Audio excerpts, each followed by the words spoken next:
is Chapter 11, the penultimate chapter in the main story. And oh boy, I think we're going to meet Death. And so it begins. The necromancer's abyss lies at his feet. He is dark and terrible, and the cries of the dead follow him wherever he goes. There is nothing but hate in his heart. Hate for those sorry, I was talking about Gabriel again. Oh, right, the necromancer. I'm confusing my characters. Oh no, I can't tell who the asshole is in this story. Of death, for comes the Prince of Darkness. Excuse me? All right. Okay, that sounds strange. I'm sure that's not going to mean anything for the story later.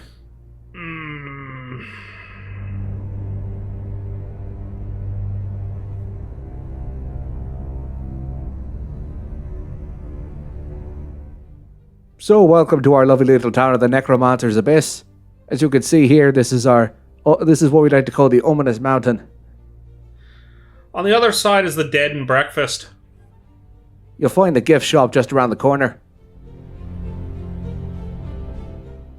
Oh, right, and the artificial sun. and right there's the science center.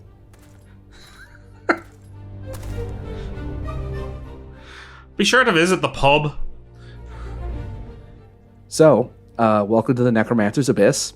Very lovely design we have here. There's a lot going on here. Let's see what our friend the Dead Knight has to say.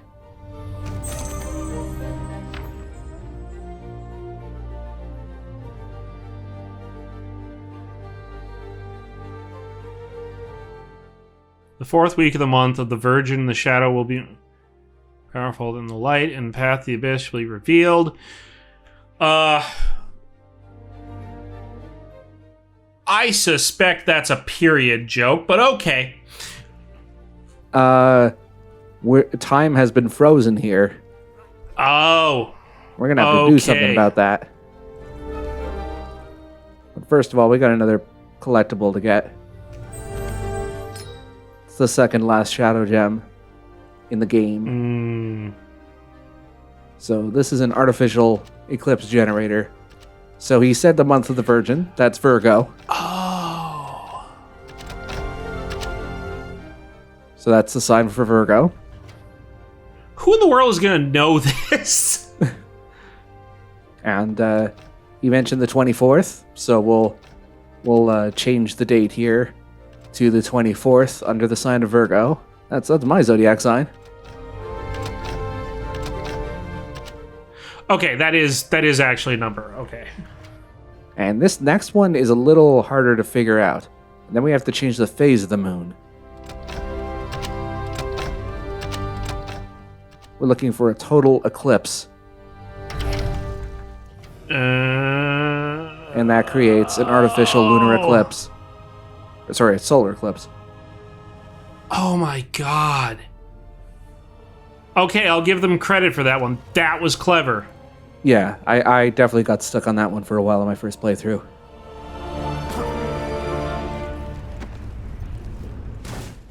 And it's one of two really irritating puzzles. Well, irritating but clever puzzles at the start of this level. Okay, the worst part about that is the zodiac sign, because, like, who's gonna know that? Well, the month of the Virgin, they can get to Virgo from there.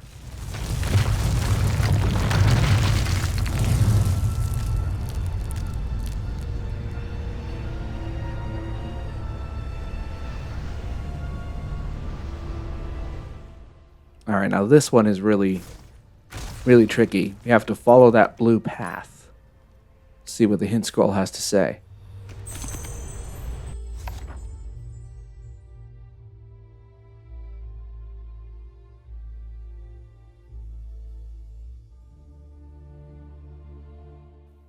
So each tile is a different direction that you would move from the bottom going to the top.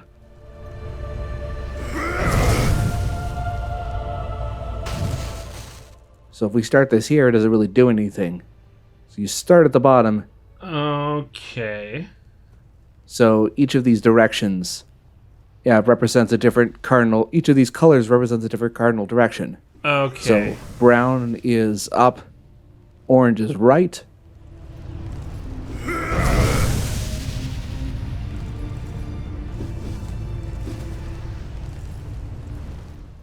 So upright, up. Yep. And we got to do left, which is green. And down is yellow. Oh.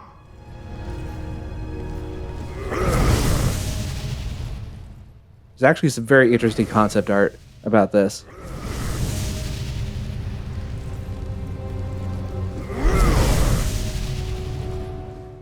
I have to go more into the...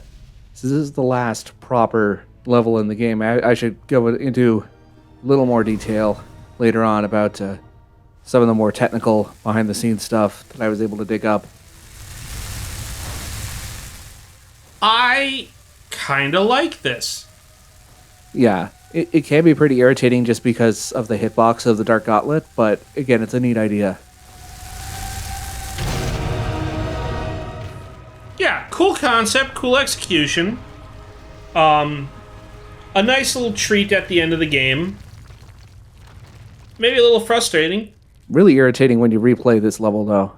Yeah. At least there's not combat.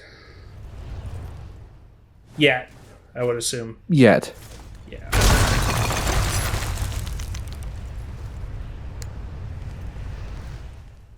Remember, Gabriel, you need 0 crystal shards.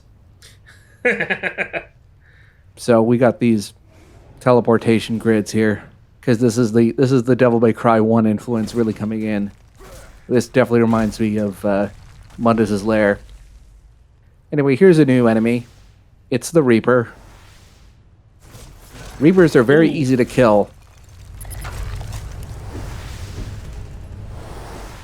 But there's a catch, which is that they can kill you in one hit. What the hell? That game over music is a remix of the game over music from Castlevania 1. Also, while I'm here, since I missed this in my first run, here is the last life gem.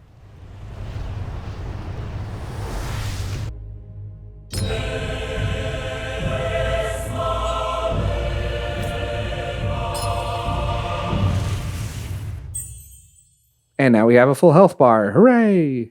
Woo! Not that it does any good, because all these enemies are bullshit. At least we don't have to fight them in this room. The Reaper is, again, it's very easy to kill, but it will instantly kill you in one hit. I'll put an asterisk on that though for later. No idea what the hell I was thinking here. Gabriel? Gabriel?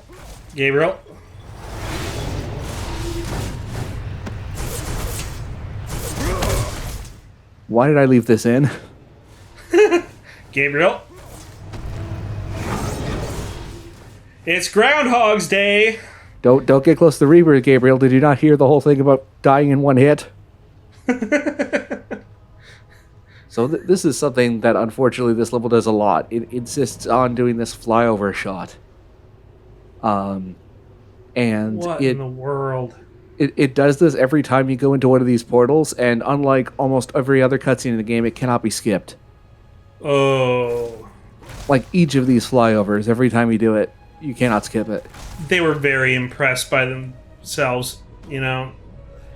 Check out this cool effect. I think it was a thing to hide loading times, actually, but... Anyway, so while we're platforming around here, I thought I would talk about some of the more interesting things I found out sort of behind the scenes just digging around in the files. Stop doing that, Gabriel, please. Anyway, so one interesting thing I found out was about the full motion video.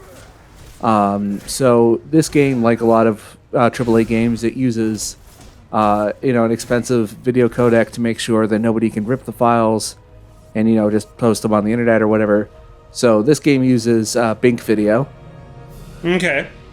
Yeah, it's one of the more common video codecs for AAA developers. The full motion videos that are stored in for like the big cutscenes, like the intro cutscenes, stuff like that, and the ending, etc. They are mixed only for the sound effects and music. So the dialogue is real time. Yeah, dialogue is mixed in real time by the engine. Okay. And it'll just because you could switch languages, etc.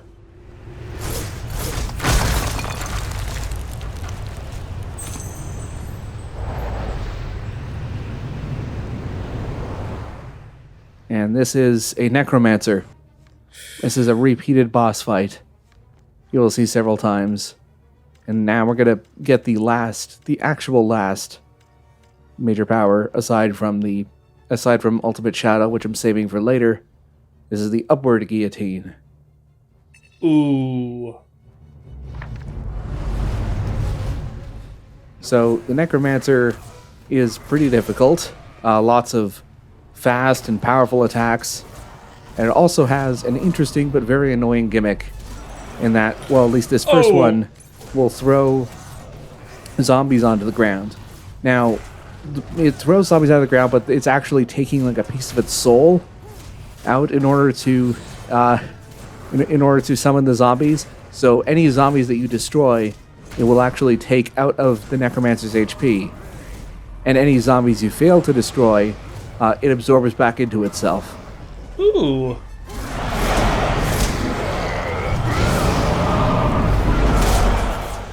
Yeah, it's an interesting way, I think, of dealing with having flunkies in a boss fight. But it also means you get grouped together a lot with a bunch of small enemies that are hard to kill. They put some effort into this ending. Yeah. This, by the way, is not death. This is a necromancer, which is like a servant of death. We will be meeting death later.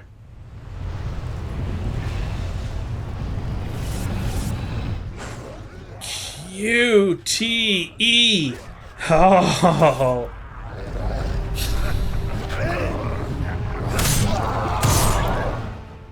Yikes. Yeah. So, anyways, as I was saying about the files, there's also a couple of other interesting things I found out. For instance, the game's concept art is all stored as a BIK file. Okay. It's all one frame long as a BIK file, and it's basically gets called when you put it in in the extras menu, and it basically, I think it was done as a security measure to make sure that you can't just find the PNG files and export them. Also, this is the point where I just started fast forwarding through the flyovers.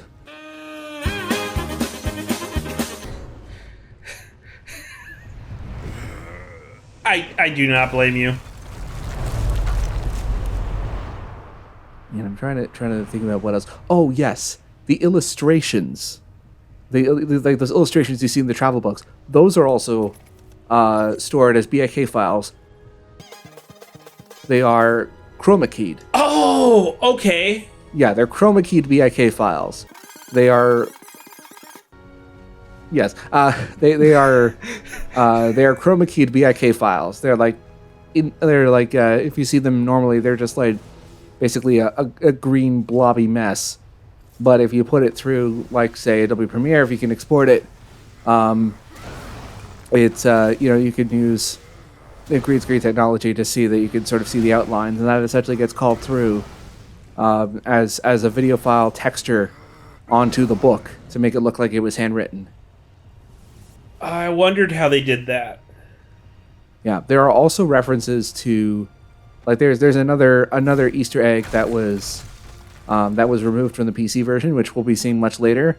There's there are text file references to that Easter egg still in the game files, although the actual textures of that Easter egg are not there, but there are still some data files left in there referencing like the names of those texture files, but not the actual textures themselves.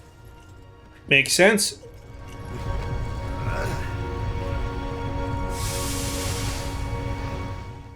Anyway, I'm sure there's a lot more that I missed, but that was just stuff that I was able to find. Anyway. It's always kind of interesting to see how it works behind the scenes, and do a little exploration. Yeah, and this is all just like amateur sleuthing. I'm sure that someone with a decompiler and everything else would be able to find a lot more stuff than I did. Anyway, onward.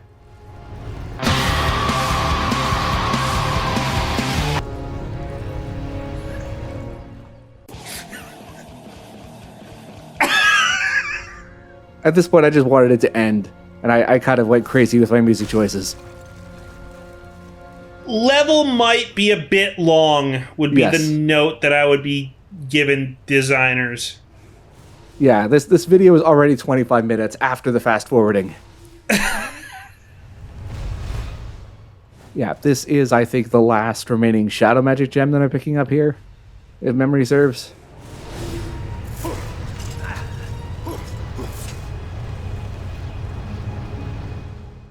Oh, no, sorry, it's the light gem.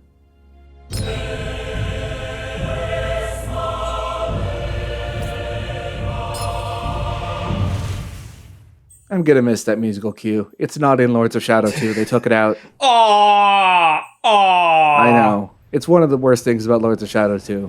Konami's evil had to begin somewhere. It started with removing stuff from the PC port Lords of Shadow, and then it went up to Metal Gear Solid 5.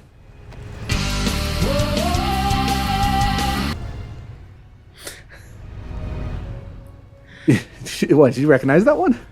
No, but you had fun with this. That was Sonic and the Black Knight. Oh my god!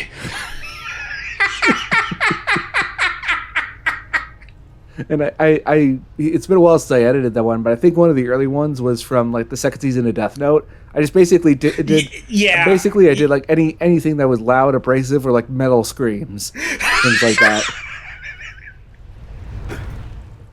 Anyway, yeah, that's a shadow. No, that's a scroll.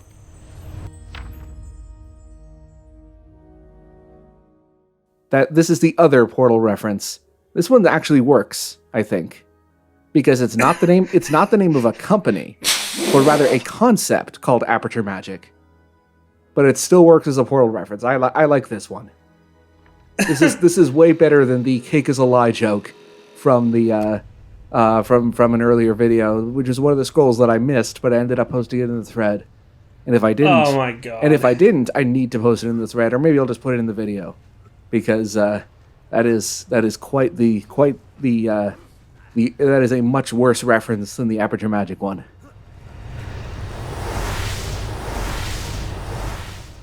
All right, see you later, Reapers. Bye, guys.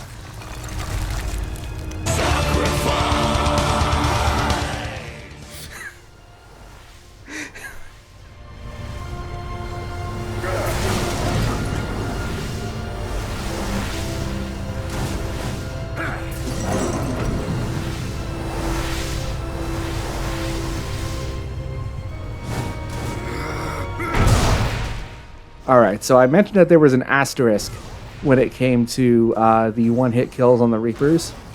Okay. So if you are caught on the very edge of a Reaper's Scythe, it will only take off 3/4 of your health instead of all of your health. That is the one saving grace you are given.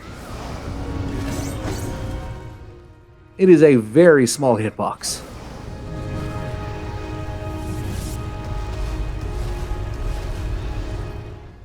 Yeah, it seems like there's a larger hitbox that might be passing through you to do the damage there. That's really bizarre.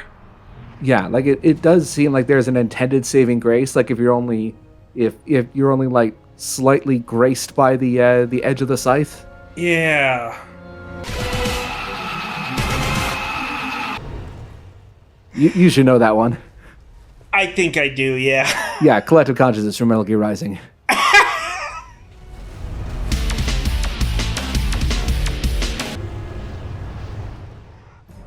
That was Radical Highway from Sonic Adventure 2.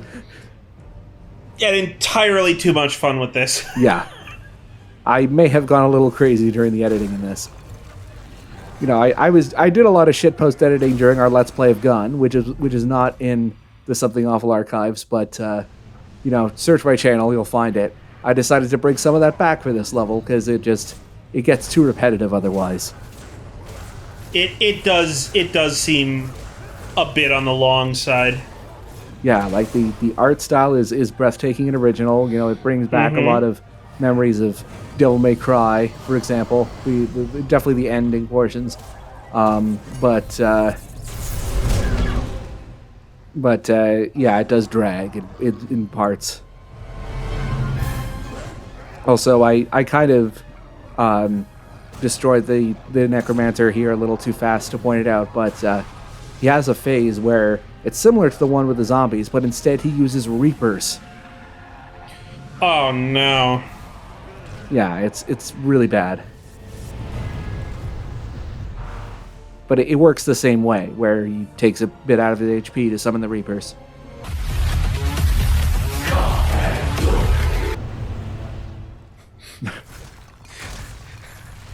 Well, I mean, we're in hell anyway, might as well. Yeah. Alright, last bit of double jumping and platforming. I was really worried that I would get at least one copyright claim, but I didn't. Music just short enough. Yeah, just short enough. It was like less than 5-second bursts. And I got 0 copyright claims on the raw gameplay file. Which of course means that as soon as I upload the cut and uncut commentary versions, I will somehow get copyright claims, even though just because I've jinxed myself, but oh well. Can't be helped.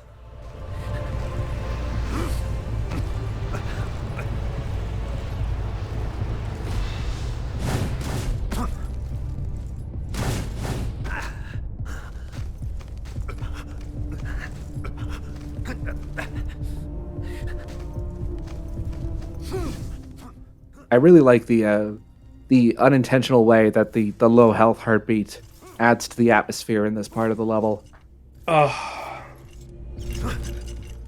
Little touches, man, I'm telling you.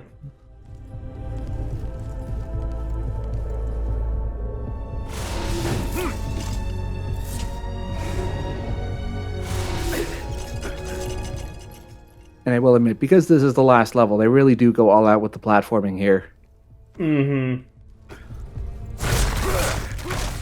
It is a good mix of platforming and combat. Just goddamn, is it long? Yeah, it could probably serve to maybe take out about a third of this level and make the flyover cutscene skippable, and this level would have been significantly improved. Oh my god, this is the classic Zen of Castlevania Lords of Shadow. I mean, Black Mesa Zen has its problems too, but nowhere near as bad as classic Zen. Yeah. Like, it cannot compete. This is the last portal. I wonder what the music is. Oh my god. Oh boy. And here we go. The last upgrade in the whole game.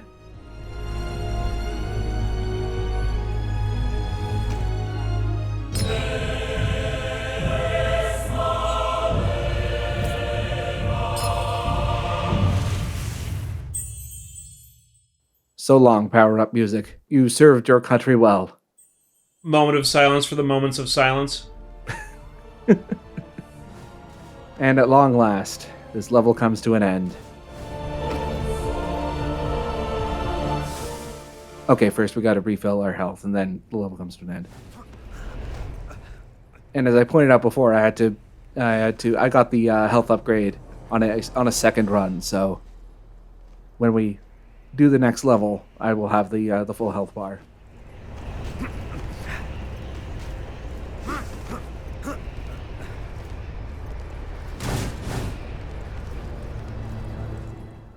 Anyway, so there are 2 boss fights to finish the main game. And the first one, don't worry, I pick it up later. This is me realizing that I missed one and I have to go back.